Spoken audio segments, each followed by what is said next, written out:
참배 예수님 반갑습니다.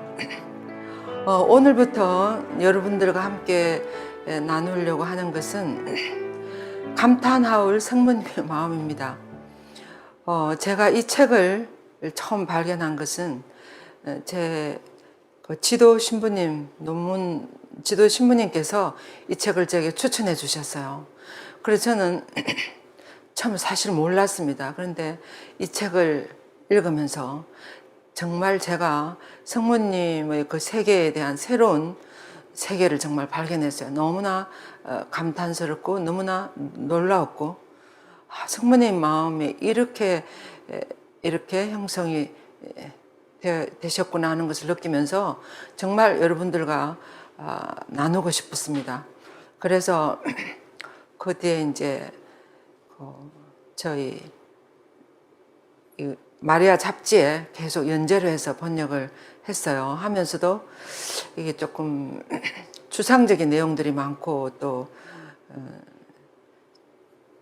현실적인 어떤 그런 이야기들이 아니니까 조금 어려움이 있었습니다만은 다시 한번 그 안에 있는 핵심을 뽑아내서 여러분들과 나눠야겠다. 이런 왜 그런가 하면 우리가 성모님에 대해서 좀 더 깊이 들여다보고 이렇게 좀 더 구체적으로 알기 위해서 그렇습니다. 우리가 어떤 꽃을 바라볼 때도 풀꽃이나 이런 경우에 멀리서 보면 그냥 풀꽃이구나 그냥 이렇게 생각하는데, 우리가 조금 고개를 숙여서 들여다보면, 자세히 들여다보면 얼마나 그 안에 감탄스러운 것이 많이 들어있는지, 그런 것처럼 성모님의 마음을 요한 에우대스 성인은 이렇게 구체적으로 또 성서를 기반으로 해서 이렇게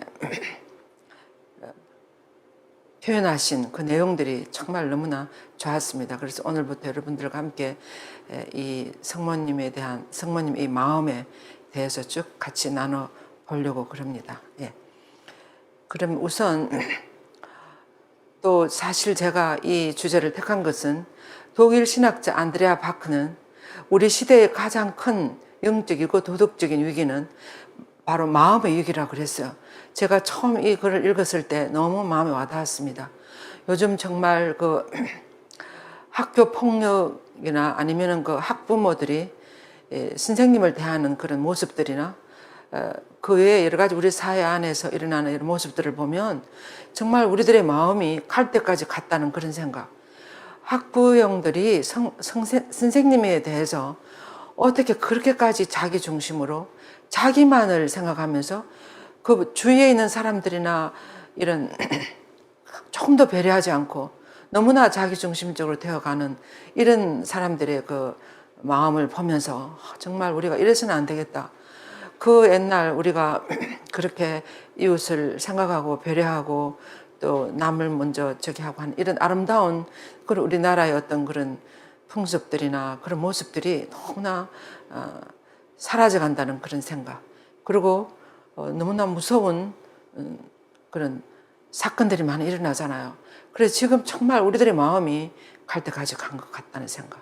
우리가 하느님이 우리 마음 안에 본래 부어주신 그 마음을 회복하지 않으면 우리는 정말 행복과는 너무나 거리가 멀고 아버지께서 원하시는 삶을 살 수 없다는 그런 생각이 들었습니다. 그래서 정말 성모님의 일은 너무나 기본적이고 근본적이고 하느님 아버지 마음을 너무나 닮은 이런 성모님의 마음을 우리가 함께 묵상하고 함께 함으로써 우리들의 마음이 조금이라도 더 회복되고 또 그분을 닮아가는 이런 계기가 되었으면 하는 마음으로 이 주제를 선택했습니다.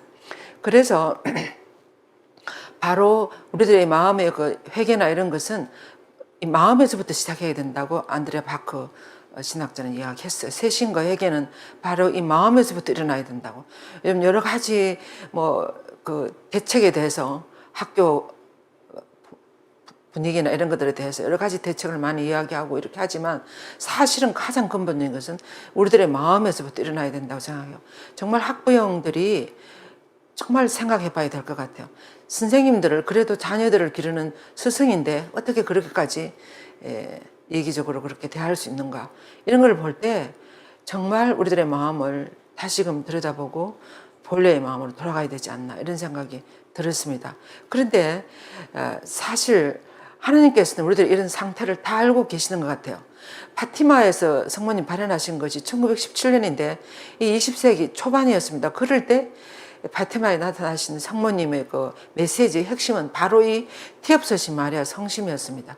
계속 나타나실 때마다 당신의 성심을 보여주시면서 이 당신의 마음이 얼마나 상처를 받고 있는지, 얼마나 눈물을 흘리고 있는지 이런 것들을 이야기를 하고 계셨습니다. 물론 공산주의나 또 세계 1, 2차 대전이나 엄청난 그런 사건들 때문에 성모님 마음이 더 그랬겠습니다만은 지금 이 시대는 1, 2차 대전은 또 그런 양상이었다 하지만 또 다른 방법으로 다른 모습으로 너무나 하나님의 아버지 마음을 많이 아프게 해드리는 이런 시대가 아닌가 이런 생각이 들었습니다. 그래서 특별히 이 시대에 티옵서신 마리아 성심을 성모님이 어린이들에게 보여주신 이유는 바로 이런 것이 아닐까.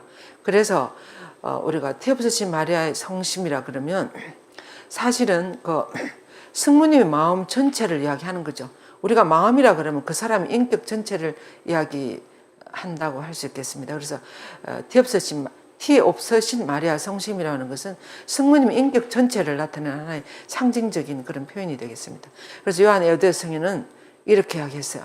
임금님 딸의 모든 광채는 안으로부터 나온다.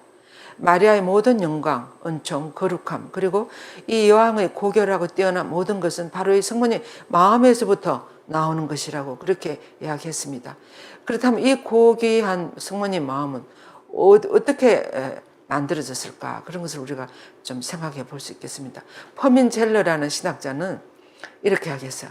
이 성모님의 이 마음은, 성심은 성모님이 지닌 가장 깊고 선하고 훌륭하고 거룩한 것이면서 이 존재의 중심이고, 그리고 또 무엇보다도 성모님 마음은 지존하신 삼일체 성삼위 하나님과 접촉한 영혼의 절정이며 핵심이었다 그랬어요. 그래서 성모님 마음이 거룩한 것은 삼일체 하나님 아버지의 마음과 접촉하셨다는 거예요. 그분들의 그 사랑을 또 그분들을 깊이 일치하셨기 때문에 이 성모님의 마음은 정말 고귀한 마음이 되시는 것 같아요. 그래서 파티마는 사람들의 마음이 죄로부터 멀어지고 너무나 이렇게 1, 2차 대전을 겪는 그 시대에 유럽 그 사람들도 정말 하나님께서 너무나 멀어지고 마음이 완전히 강박해지고 이 유럽 인구의 뭐 3분의 1 정도가 죽었다고 하지 않습니까? 그건 너무나 큰 학살이고 살상이고 그런 하나님으로부터 멀어져간 그런 사람들을 다시금 하나님께 돌아오라고 부르는 하나의 부르심이었다고 이렇게 이야기합니다. 파티마 성모님 메시지는 하나님으로부터 멀어진 온 인류를 하여금 다시금 하나님께 돌아오라는 하나의 부르심. 그래서 티옵서신 마리아 성신을 보여주셨다고. 그래서 이 성모님의 마음은 은총의 부르심 응답하는 사실 가장 완벽한 본보기라고 할 수 있습니다. 우리 온 인류를 대표해서 성모님은 하나님 앞에 하나님 마지막으로 정말 우리 인류를 구하기 위해서 당신 아들을 이 세상에 내보내기로 결정하셨을 때 그 아들을 누가 받아들여서 이 세상에 내보낼 것인가 할 때 성모님이 너무나 고민하시고 난 다음에 그 부르심에 너무나 위험 요소를 많이 안고 있는 부르심이었습니다만은 그리고 알아들을 수 없었고 이해할 수 없는 부르심이었습니다만은 예라고 대답했어요. 하나님을 믿고 완전히 그분께 의탁하면서. 그래서 이것이 가장 완벽한 응답의 본보기라고 할 수 있겠습니다. 그래서 이 마음은, 성모님 이 마음은 우리가 하나님께로 가는 데 있어서 가장 쉽고 안전하고 확실하고 빠른 길이라고 루도비코 성인이 그러셨죠. 그래서 우리는 이 성심께 이 마음에 우리 자신들을 봉헌하고 그렇게 이 어머니의 마음을 따라서 그 마음에 귀를 기울이고 원하시는 대로 가는 것이 우리 시대에 정말 우리가 꼭 기억하고 우리 모두가 그렇게 함으로써 진정한 행복이 무엇인지 평화가 무엇인지 은총이 무엇인지 그런 것을 체험할 수 있는 그런 기회가 되지 않을까 이렇게 생각합니다. 그래서 성모님 마음은 또 어떤 마음인가를 너무나 잘 표현해주는 현대신학자 마테아스 슈벤 이분은 이렇게 이야기했습니다. 성모님 마음은 성령의 다이나믹한 오르간과 같다 그랬어요. 오르간은 어떻게 소리가 납니까? 그 연주하는 분이 연주하는 대로 소리가 나요. 그런 것처럼 성모님의 그 영혼은 성령께서 원하는 대로 움직여 주시고 원하는 대로 응답하고 반응하는 그런 악기와 같은 것이라는 거죠. 성모님 마음은. 그 정도로 성모님은 당신 자신을 완전히 비우시고 성령께서 마음대로 하시도록 자신을 오픈하셨다는 것을 알 수 있습니다. 바로 그런 것이 성모님 마음이라는 거예요. 그래서 이 고귀한 성모님 마음을 파티마에서 실제로 보여주셨어요. 어린이들에게. 2000년 교회 역사에서 성모님 태우신 성심을 보여준 것은 바로 1917년 파티마에서 6월 13일 발현해서 보여주셨어요. 마치 예수님의 그 불타는 성심을 1675년 마리아 말가리타 알라꼭 수녀님에게 보여주신 것처럼 성모님이 태우신 성심이 2000년 동안 정말 이 어머니 마음이 어떤지를 기다리셨던 것 같아요. 그래서 마침내는 그것을 파티마에서 이렇게 우리 온 인류에게 보여주셨어요.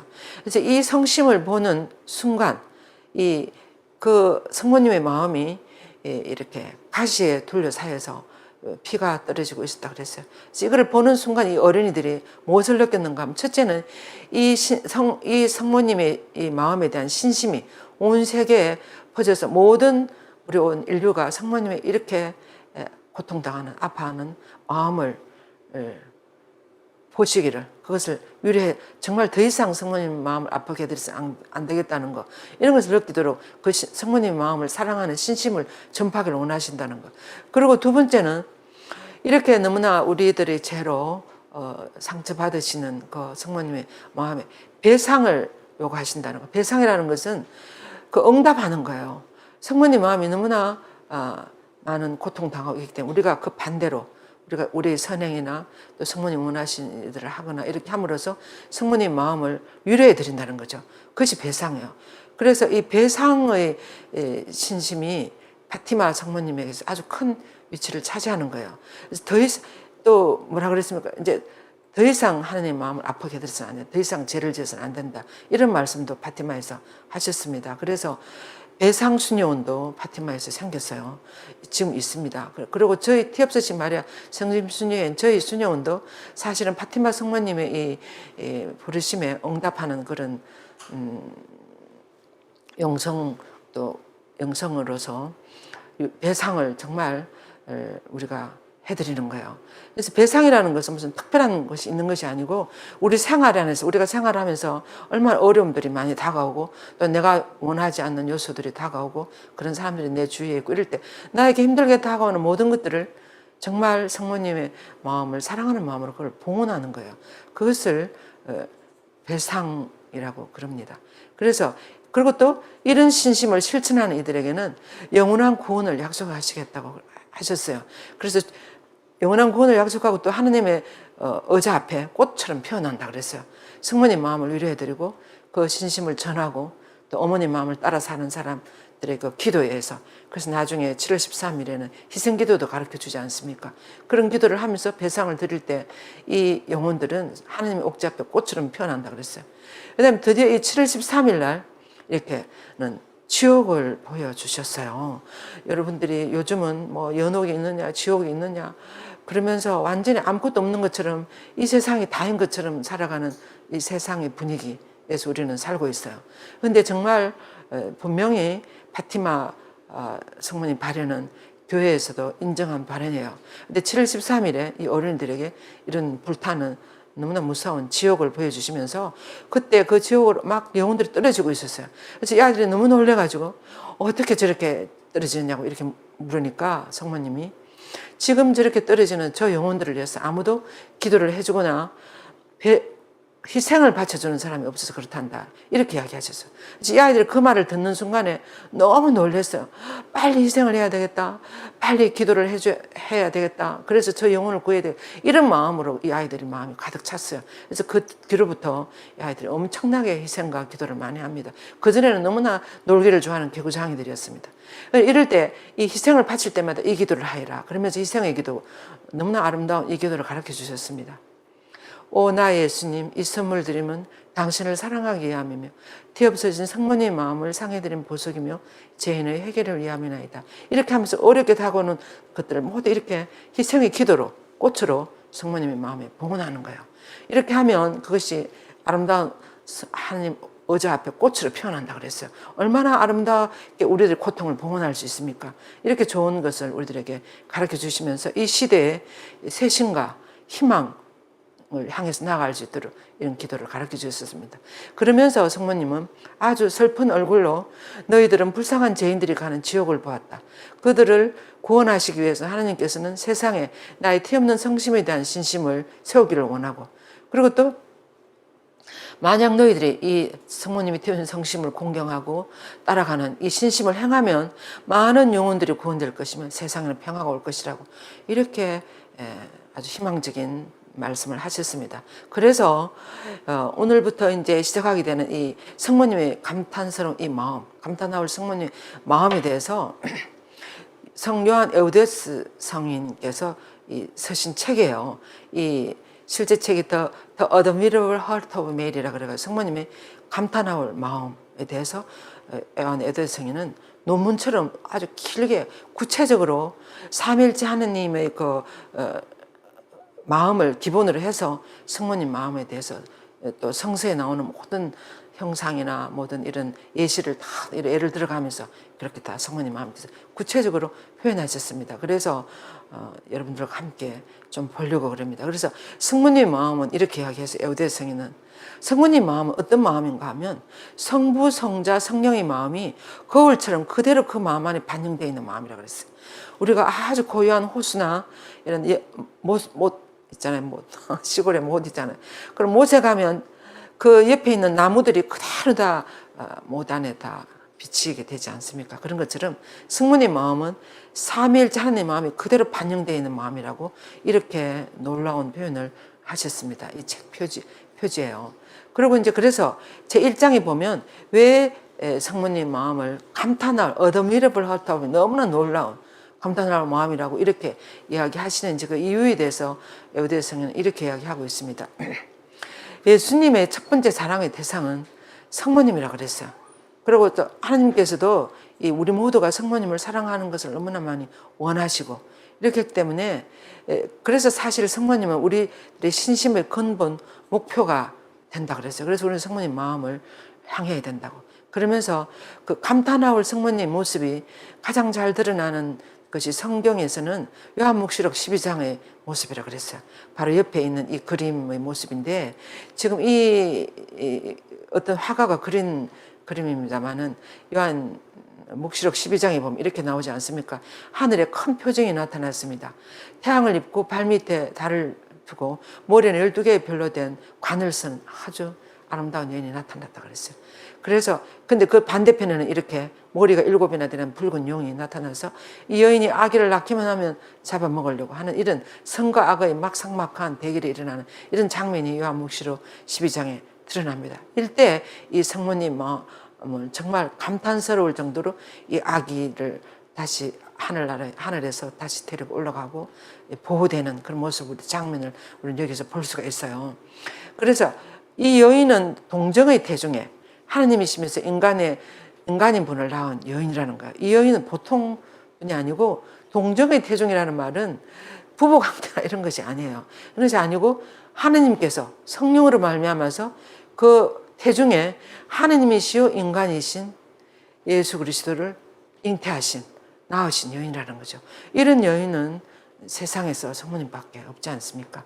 그래서 성모님은 하늘의 여왕이지. 그래서 성모님의 그 태중뿐만 아니라 온 존재 안에는 물론 은총이 하나님의 그런 어떤 능력이나 또 성령께서 완전히 활동하시는 차지하시는 그런 세계인 것 같아요. 그렇게 되기 위해서는 성모님이 당신 안에 있는 모든 것을 다 내려놔야 돼요.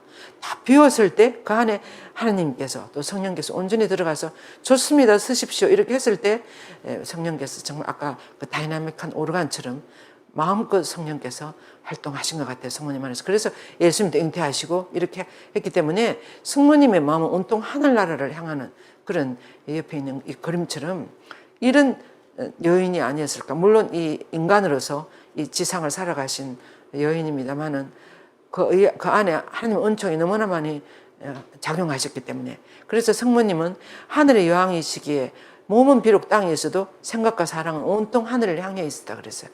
그래서 성모님은 삼위일체 영원한 태양과 거룩하신 분의 완전함으로 옷 입혀졌다고. 그래서 이것을 우리가 천사가 처음 발현했을 때 은총이 가득하신 마리아여 기뻐하소서, 케카르토멘의 카이레, 이렇게 한 그 말 안에 그 히라보 원문 안에 다 들어있어요. 이것이 바로 삼위일체 하나님의 그 모든 은총과 그분의 완전함으로 성모님은 벌써 다 거룩하게 되고 성화되어진 그런 분이여 기뻐하소서, 이렇게 인사를 했던 것입니다. 그래서 이 선함과 거룩함에 있어서 지상의 모습과는 완전히 다른 모습으로 이렇게 변화되었다는 거죠. 겉으로 보기에는 나자렛에서 사는 아주 소박한 한 소녀였습니다만은 이 소녀의 존재 자체는 이렇게 변화됐다는 거죠. 그래서 성모님은 덕형을 나타내는 12개의 별로 화관을 쓰고 묵시록 12장 이렇게 나타나는 거예요. 이 성모님의 덕행을 나타낸다 그랬습니다. 12개의 별은. 네. 그래서 이때 요한묵시록 12장에서 하늘에서는 큰 표징이 나타났다. 왜 성모님을 큰 표징이라고 하는가? 이 묵시록은 어떤 책이에요?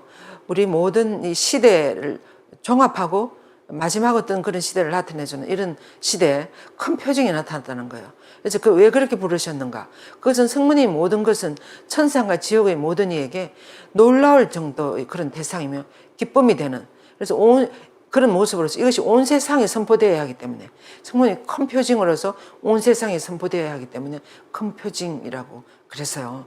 성모님이 원죄 없이 잉태의 교의 회칙 제목도 큰 표징이에요. 큰 표징. 그래서 이 경탄나올 성모님 마음이 온 세상 사람들에게 선포되어야 되고 드러나야 하기 때문에 큰 표징이라고 했다고 그랬습니다. 그래서 성모님 이 동정성에서 비롯되는 깨끗한 성심, 그 성모 용원제에서 잉태교회의 그 해치가 이름도 큰 표징이라고 한 것은 왜 그렇게 하는가 하면 이 성모님이 큰 표징으로 드러나는 그 성모님의 핵심은 뭔가 하면 너무나 순수한 그 마음이에요. 깨끗한 티 없으신 마음, 죄가 다 사해지신 마음, 죄의 경향에서 벗어나면 이 마음으로 인해서 하나님은 그걸 통해서 우리 인류 구원을 시작하실 수 있었다는 거예요. 지금 그래서 보세요.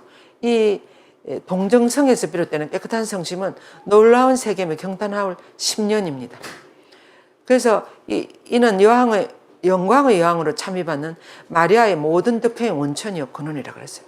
그래서 성모님이 티 없으신 성심, 이 마음은, 깨끗한 마음은 성모님 덕행의 모든 원천이요 근원. 성모님 존재의 아주 핵심이 이렇게 깨끗한 마음, 순수한 마음이라는 거야. 그래서 우리가 정말 우리는 세상에 살면서 죄를 짓지 않고 살 수가 없어요. 그렇지만 하나님의 은총의 힘으로 우리가 가능하면 용서받고 고백성사도 보고 이렇게 하면서 성모님 마음을 따라서 정말 우리도 더 깨끗한 마음으로 살아가야 되잖아요. 그럴 때 우리는 하나님의 도구가 될 수 있는 것 같아요. 하나님 우리를 통해서 일을 할 수 있는. 성모님의 이 티 없으신 마음, 이 마음이 20세기에 드러났다는 거예요. 성모님은 하나님의 어머니가 되며 또 그 은총과 특권을 받을 만한 이유는 바로 이 성모님의 이 깨끗한 마음과 이 겸손한 마음, 이 사랑이 가득 찬 마음, 이것이 바로 하나님의 어머니가 될 수가 있었고, 모든 특권을 받을 만한 이유가 되는 것이 바로 이 성모님의 순수함과 또 겸손하심과 사랑이 가득한 이 마음이라고 그랬어요. 그래서 성모님의 경이로운 이 놀라운 성심은 거룩한 모성의 원천이 되고, 누구의 모성에서 예수님을 낳고 키우는 그 모성의 원천이 되고, 놀라운 신비들의 원천이기에 참으로 경탄할 만한 놀라운 성모님의 마음이라고 이렇게 표현했다는 것입니다. 예. 그래서 천사들도 이렇게 이야기를 아가서에서 이렇게 나옵니다. 새벽빛처럼 솟아오르고 달처럼 아름다우며 해처럼 빛나고 길을 든 군대처럼 두려운 저 여인은 누구신가? 우리가 레지오 까테나에 두려운 저 여인은 누구신가? 이렇게 나오지 않습니까? 이런 노래를 그렇게 부르는 거예요. 성모님은 사실 겉으로 보기에는 아마 너무나 평범한 아주머니처럼 아마 그런 나자렛의 여인이었을 거예요. 그런데 그 내면에 이렇게 말할 수 없는 이런 보화를 간직하고 그런 존재였다는 거죠. 그래서 우리의 사랑의 행위는 성모님의 이 깨끗한 마음, 그런데 이제 우리들의 성모님을 바라보면서 이 성모님에 대한 신심을 실천한다는 것은 성모님의 그 순수한 마음 안에 우리도 사랑의 행위로 그의 뭔가를 봉헌한다는 거예요. 그래서 사랑의 행위로서 이 성심 안에 무엇을 실천하고 이렇게 할 때 그것은 이 불타는 성모님의 이 순수한 마음 안에 불씨를 던져 넣는 것 같아서 하늘나라를 향해서 계속 타오르도록 이 성모님의 마음이 타오르도록 이렇게 협조하는 도와주는 그런 역할이 된다 그랬어요. 그래서 우리들 작은 희생 하나 어떤 사랑의 행위 이런 것이 얼마나 성모님 마음을 기쁘게 해드리는지. 그래서 이 루도비코 성인은 요한의 에우대아 성인은 이렇게 하겠어요. 이 책을 제가 처음 이 책을 다 읽었을 때 정말 너무나 놀랐어요. 너무나 놀라웠는데 이 에우대아 성인은 이렇게 하겠습니다. 이 책에 씌어진 모든 것은 사실 나에게서부터 나온 것이 아니고 모든 것이 모든 선의 원조신 예수 그리스도로부터 나왔다. 그래서 나는 그 대양에 떨어진 하나의 물방울이나 금방 타버리는 지푸라기에 불과하다고 이렇게 표현했어요. 그러면서 모든 것은 다 예수님의 그 거룩한 마음에서 나왔다고. 그래서 오직이 거룩하신 성모님 아들 예수님께서 당신의 성심을 창조하셨기에 그분 홀로 그 안에 숨겨진 보물을 알고 계시고 그러니까 예수님이 하나님 아버지 삼일째 하나님이 성모님을 창조하셨죠. 그래서 예수님 홀로 그 안에 어떤 보물이 숨겨져 있으며 그 성심의 영광 안에 어떻게 불을 지필 수가 있으며 또 그 타오르는 불꽃에 도달할 수 있도록 그 높이를 측정할 수 있다고 그랬습니다. 예수님만이.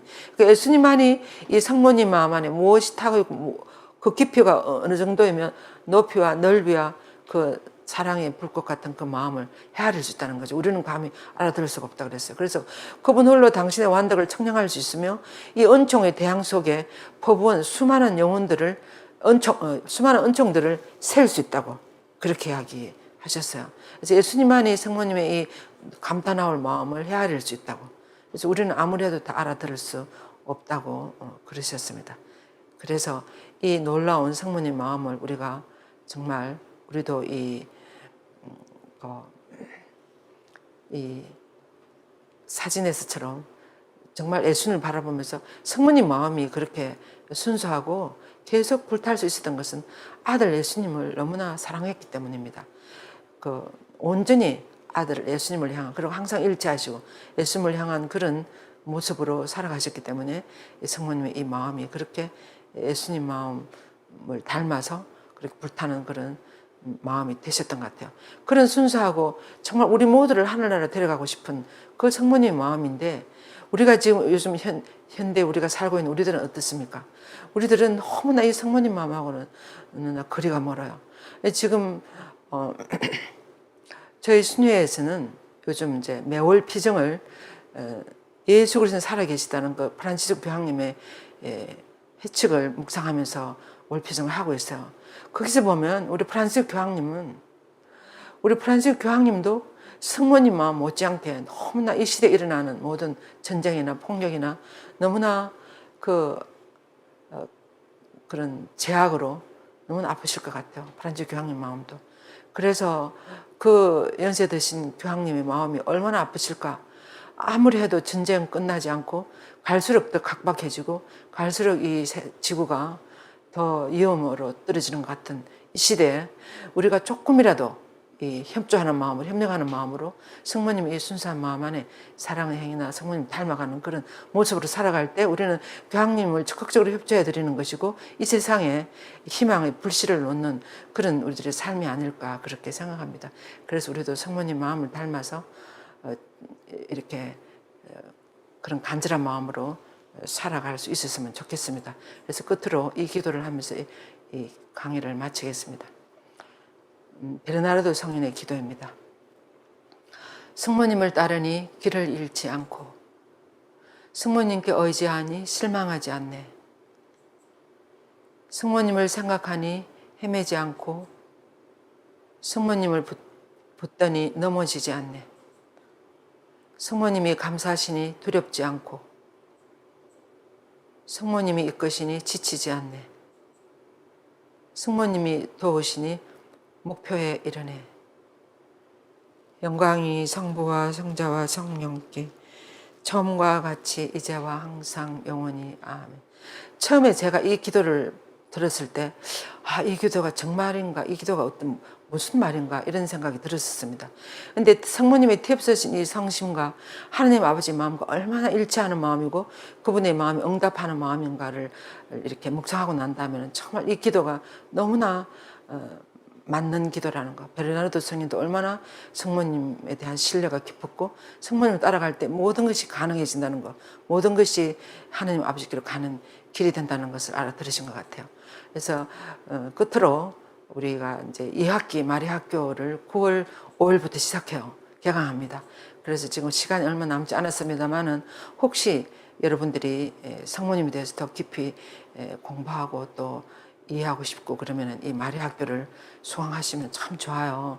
이 성모님 이렇게 우리 신앙의 여정에 귀한 분이신데 성모님에 대해서 좀 더 배울 수 있는 이런 기회가 주어진다는 것은 은총이 아니겠습니까?